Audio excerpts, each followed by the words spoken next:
Hi friends, good evening. బాగున్నారా? So ఏ దినం ఏది సంభవించునో అది నీకు తెలియదు.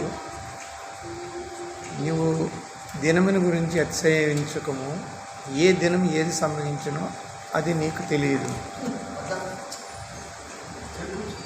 ఈ దినము యెహోవా చేసిన దినము, ఉత్సాహించి సంతోషించుడి. సామెతల గ్రంథం 27:1 రాయబడి ఉన్నది కదా.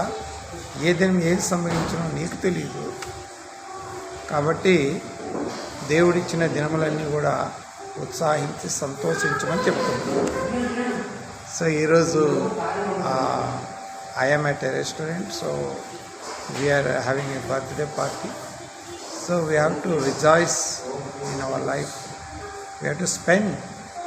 చక్కగా దినములు గడుపుట, ప్రశాంతంగా గడుపుట నేర్చుకోవాలి. ఓకే, ప్రతిదానికి సమయం కలదు కదా. సంతోషించుటకు, దుఃఖించుటకు, ఉత్సాహించుటకు,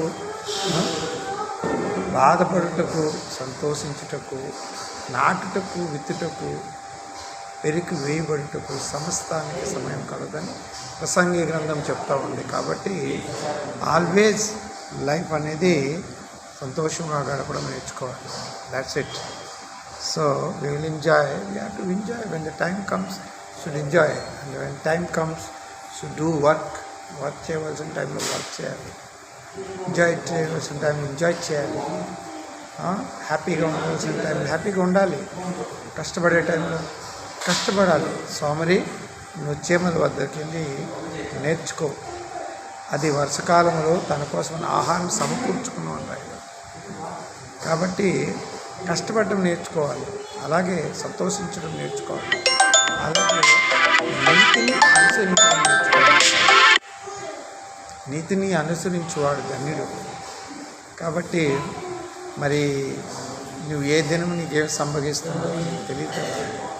కాబట్టి బ్రతికినంత కాలం కూడా మనం ఎప్పుడు సంతోషంగా బ్రతికి ఒకరికి యూస్ఫుల్గా ఉండడం నేర్చుకోవాలి.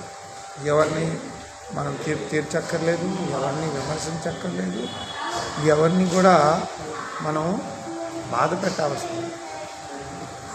అందుకే యేసుప్రభువు గారు చెప్పండి, సహోదరుని నీ వలె నువ్వు ప్రేమించమని ఎందుకు చెప్పాడు? ఒక సహోదరుని దూషించడం, ఒక సహోదరుని అనడము, దానికి మించిన పాపమే లోకంలో లేదు. కాబట్టి మానవుడు ఎంతకాలం బ్రతుకుతాడు చెప్పండి?